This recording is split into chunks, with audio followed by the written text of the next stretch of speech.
नमस्कार दोस्तों आज इस वीडियो में हम बात करने वाले हैं यूरिनरी इनकॉन्टिनेंस और उसके होम्योपैथिक ट्रीटमेंट के बारे में।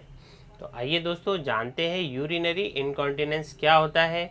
यूरिनरी इनकॉन्टिनेंस यानी कि पेशाब लीकेज होने की समस्या। और काफ़ी बार आपने सुना होगा अपने रिलेटिव्स में या तो आपके फ्रेंड्स में कि जब भी वो खांसी करते हैं, खांसते हैं या वो खुलकर हंसते हैं, तब भी थोड़ा सा उनका पेशाब जो है वो लीक हो जाता है या तो पेशाब उनका छूट जाता है। तो दोस्तों आज मैं इसी टॉपिक के बारे में बात करने वाला हूं। तो सबसे पहले मैं आपको बताना चाहता हूं कि यूरिनरी इनकॉन्टिनेंस का मतलब क्या होता है। दोस्तों यूरिनरी इनकॉन्टिनेंस यानी कि जो भी है, कोई महिला है, पुरुष है, उसे पेशाब रोकने में के लिए जो उनको तकलीफ़ हो रही है, यानी कि उनको चाहते हुए भी वो पेशाब को नहीं रोक सकते, यानी कि इनवॉलेंट्री, उनको पता ही नहीं है और उनका पेशाब दोस्तों छूट जाता है। और कई बार हमने देखा है कि जैसे हमारे ओपीडीज में जो पेशेंट आते हैं, खास करके बुजुर्ग जो पुरुष जो लोग आते हैं, कभी कभी वो ऐसा बताते हैं कि जब भी वो उन्हें कोई सर्दी जुकाम हो जाता है, जब वो ज़्यादा खांसी वगैरह करते हैं, तो इस वजह से वो सोशल गैदरिंग में भी जाना पसंद नहीं करते हैं, क्योंकि अगर उनको ज़्यादा खांसी आती है तो खांसते खांसते उनका पेशाब भी निकल जाता है। दोस्तों कई बार इस वजह से उनको डायपर पहनने की भी ज़रूरत पड़ जाती है। तो ऐसे पेशेंटों को जिनको बार बार यूरिन में इन्फेक्शन होता है, उनके प्राइवेट पार्ट में फंगल इन्फेक्शन भी इससे हो जाता है, इचिंग की समस्या भी प्राइवेट पार्ट्स में देखी जाती है दोस्तों। तो ये जो समस्या होती है इसे हम बोलते हैं यूरिनरी इनकॉन्टिनेंस। अब मैं आपको इस यूरिनरी इनकॉन्टिनेंस के टाइप्स के बारे में बताना चाहता हूँ कि इसके आखिर कितने टाइप्स होते हैं, क्या क्या इसके कारण होते हैं। जैसे कि दोस्तों एक होता है स्ट्रेस यूरिनरी इनकॉन्टिनेंस, यानी कि जो भी आपका जो पेट वाला भाग है, आपका जो एब्डोमेन वाला भाग है, इस पर प्रेशर बढ़ता है। और एब्डोमिनल प्रेशर जब बढ़ता है, फॉर एग्जांपल कि जैसा कि मैंने अभी बताया कि एकदम से मान लो कि व्यक्ति खांस रहा है, छींक रहा है, इवन काफ़ी पेशेंटों को देखा जाता है कि रेगुलर उनको हैबिचुअल कॉन्स्टिपेशन की समस्या होती है, या फिर वो टॉयलेट जाने के टाइम पे बहुत ज़्यादा जोर लगाते हैं एब्डोमिनल पे, जिस वजह से उनका पेशाब छूट जाता है, या फिर कोई भारी वजन जब वो उठाते हैं, तो ऐसे में जब पेशाब उनका छूट जाता है, तो ऐसे में इस कंडीशन को हम बोलते हैं दोस्तों स्ट्रेस यूरिनरी इनकॉन्टिनेंस। इसके बाद जो दूसरा टाइप आता है, इसकी हम बात करते हैं, वो होता है अर्ज इनकॉन्टिनेंस। यानी कि काफ़ी बार जैसे कि जो बुजुर्ग लोग होते हैं, स्पेशली मैं पुरुषों की यदि बात करूं, तो उसमें पोस्ट मीनोपॉजल जो मेल्स होते हैं, उनमें जब पेशाब लगती है तो वो लोग बाथरूम तक पहुंचते हैं और इसी बीच में उनकी पेशाब जो है सो छूट जाती है, या फिर वो ड्रॉप बाय ड्रॉप होने लगती है। तो या तो पूरी पेशाब छूट जाएगी या ड्रॉप बाय ड्रॉप होगी, कैसी भी कंडीशन होगी। कभी कभी जब उनको बाथरूम जाने उनको फीलिंग आती है कि अब बाथरूम जाके वो आए हैं, वॉशरूम जाके आए हैं, फिर भी उनको लगता है, बार बार लगता है कि उनको पेशाब जाने की फीलिंग्स ही आती रहती है, तो दोस्तों इसे हम बोलते हैं अर्ज इनकॉन्टिनेंस, बार बार इच्छा का होना। तीसरा जो टाइप है वो है ओवरफ्लो इनकॉन्टिनेंस। जैसे कि काफ़ी बार देखा गया है, मेल्स में अधिकतर ये देखने को मिलता है कि जैसे कि जो उनकी यूरिन की जो फ्रीक्वेंसी रहती है वो बढ़ जाती है।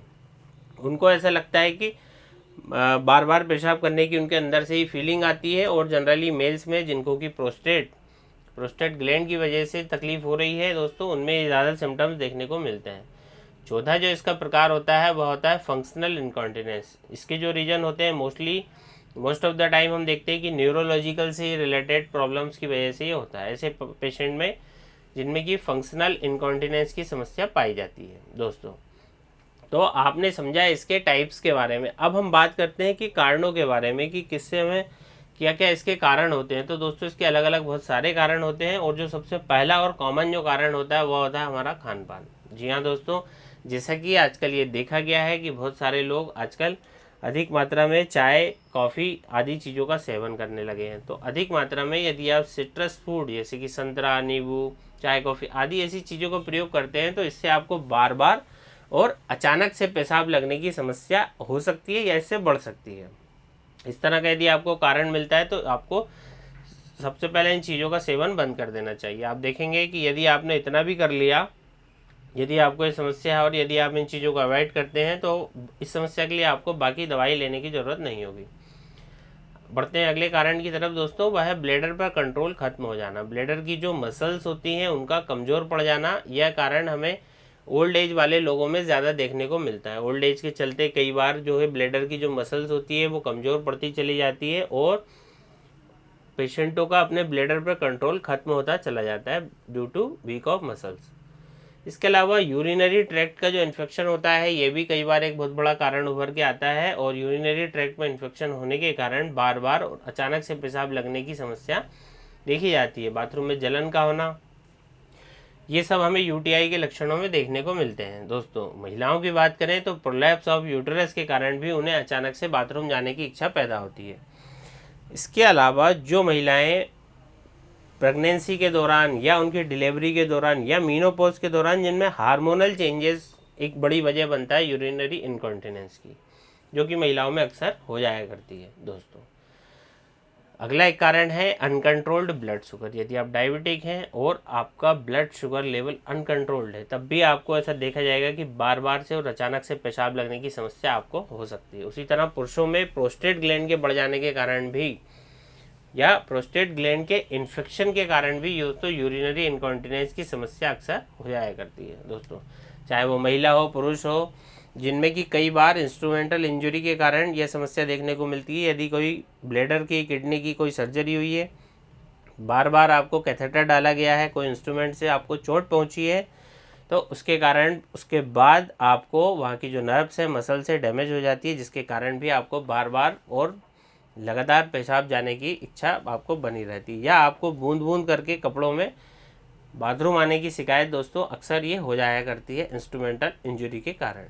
दोस्तों कुछ रेयर केसेस में हम देखते हैं कि कंजेस्टिव हार्ट फेलियर के जो मरीज होते हैं उनको भी अक्सर देखा गया है कि उनको भी यूरिनरी इनकॉन्टिनेंस की शिकायत हो जाती है। इसके अलावा अन्य छोटे छोटे कारणों की बात करें तो उसमें आता है एलोपैथिक दवाइयों के बाद। दोस्तों इस तरह की समस्याएं हमें एलोपैथिक मेडिसिन के बाद भी देखने को मिलती है, जैसे कि ब्लड प्रेशर को कंट्रोल करने की दवाइयाँ, कुछ एंटी डिप्रेसेंट दवाइयाँ, कुछ पेन किलर दवाइयाँ, ये सब भी इसके लिए एक जिम्मेदार कारण बनती हैं। दोस्तों इसी के साथ कुछ लोगों में यदि वो लंबे समय तक स्ट्रेस एंजाइटी की जिनको प्रॉब्लम रहती है, डिप्रेशन में रहते हैं व्यक्ति, बहुत ज़्यादा मेंटली रेस्टलेस रहता है, नर्वस नेचर का कोई मरीज होता है दोस्तों, तो उसमें भी यूरिनरी इनकॉन्टिनेंस देखा जाता है। कुछ बीमारियां जैसे कि यूरिनरी ब्लैडर में कोई ट्यूमर हो गया है, कोई ओवर ग्रोथ हो रही है, और इसके साथ में यदि कोई किडनी रिलेटेड बीमारी है दोस्तों, उसमें भी ऐसे अलग अलग कारणों से हमें देखने को मिलता है कि पेशेंटों को यूरिनरी इनकॉन्टिनेंस की समस्या हो जाती है। चलिए दोस्तों अब हम बात करते हैं कि आखिर इसका होम्योपैथिक ट्रीटमेंट क्या होता है। इसके इलाज के लिए हमें दोस्तों कारणों पर विशेष ध्यान देने की ज़रूरत होती है जब हम इसका ट्रीटमेंट करते हैं। एक क्वालिफाइड होम्योपैथिक डॉक्टर आपकी पूरी केस टेकिंग करता है, आपके लक्षणों को, आपके कारणों को जानने के बाद ही वो आपके लिए एक सही दवा का सिलेक्शन कर पाता है। दोस्तों यहाँ मैं आपको बताना चाहता हूँ कि अलग अलग कारणों के लिए मेन जो कारण होते हैं उनके लिए कौन कौन सी ऐसी होम्योपैथिक दवाइयाँ जो बेस्ट वर्क करती हैं। इस समस्या के लिए जो हमारी सबसे पहले नंबर की दवाई निकल के आती है दोस्तों, जो मोस्ट ऑफ द केसेस में काम करती है, वह है कॉस्टिकम 30। दोस्तों यदि आपके ब्लैडर में किसी प्रकार की कोई पैरालिटिक कंडीशन है, यानी कि जो ब्लैडर की मसल्स है बहुत ज़्यादा कमज़ोर हो गई है, वहाँ पर हमारी मेन दवा काम करती है कॉस्टिकम। पेशेंट को खांसने में, छींकने पर भी कुछ बूंदें यदि कपड़ों में लीक हो जा रही हैं तो वहाँ पर हमें कॉस्टिकम 30 पोटेंसी में 2-2 बूंद सुबह और शाम को लेना चाहिए। दोस्तों जो कॉस्टिकम है ये पैरालिसिस के लिए भी एक बहुत अच्छी दवाई मानी जाती है, इसका आप प्रयोग कर सकते हैं यदि सिम्टम्स मैच करते हैं। दोस्तों इसके बाद दवाई आती है सिकल कॉर 30। ये हम ऐसे पेशेंटों में देते हैं जो कि ओल्ड एज के पेशेंट होते हैं, जिनकी एज जो है लगभग 40-50 से प्लस हो चुकी है। तो ऐसे जो मरीज है इनमें दवाई सूट करती है। इस स्थिति में भी उनका ब्लैडर जो है कमज़ोर हो जाता है। दोस्तों जब किसी महिला का सिजेरियन ऑपरेशन होता है या पेट की किसी की भी अन्य कोई सर्जरी होती है, या पोस्ट डिलीवरी यदि महिला है उनको यूरिनरी इनकॉन्टिनेंस की समस्या हो रही है, उस कंडीशन में सिकल कॉर एक रामबाण दवाई होती है, 2-2 बूंद दिन में 3 बार डायरेक्टली ऑन टंग। नेक्स्ट हमारी मेडिसिन है कैंथेरिस 30। जिन लोगों को भी पेशाब में जलन रहती है, जिससे मैंने बताया क्रोनिक यूटीआई की हिस्ट्री रहती है, पेशाब बार बार जाना पड़ता है, साथ में कमर दर्द, नोशिया और वॉमिटिंग, या उनको लो ग्रेड फीवर भी यदि साथ में बना रहता हो, यूरिनरी ट्रैक्ट के इन्फेक्शन के कारण जनरली यदि ऐसा होता है, जलन होती है, तो आपको प्रयोग करनी है दोस्तों कैंथेरिस 30, और डोज वही रहेगा 2-2 बूंद दिन में 3 बार डायरेक्टली ऑन टंग। इसके बाद जो हमारी अगली दवाई निकल के आती है दोस्तों इस केस में, वह है ब्राटाकार्ब 200। जिन पुरुषों में प्रोस्टेट इनलार्जमेंट की प्रॉब्लम हो, क्योंकि प्रोस्टेट के कारण, प्रोस्टेट के ऑपरेशन के बाद यूरिन ड्रॉप बाय ड्रॉप आने की अक्सर समस्या मरीज को हो जाती है। ऐसे मरीजों को जो कि ओल्ड एज है, प्रोस्टेट की जिनको समस्या है, जिनने ऑपरेशन भी करवा लिया है, फिर भी ड्रॉप बाय ड्रॉप यूरिन आ रहा है, कपड़े में कुछ बूंद यूरिन के बार बार निकल रहे हैं, ऐसी कंडीशन में दवाई बहुत अच्छा काम करती है। यूरिन कर लेने के बाद भी कुछ बूंदें उनके कपड़ों में रह जाती है। यदि वो बाथरूम करके आते हैं, उनको लगता है कि फिर से कुछ यूरिन बचा हुआ है, इस तरह के सिम्टम्स में ब्राइटाकार्ब 200 सुबह और रात को 200 पोटेंसी में डायरेक्टली ऑन टंग पे लिया जाना चाहिए।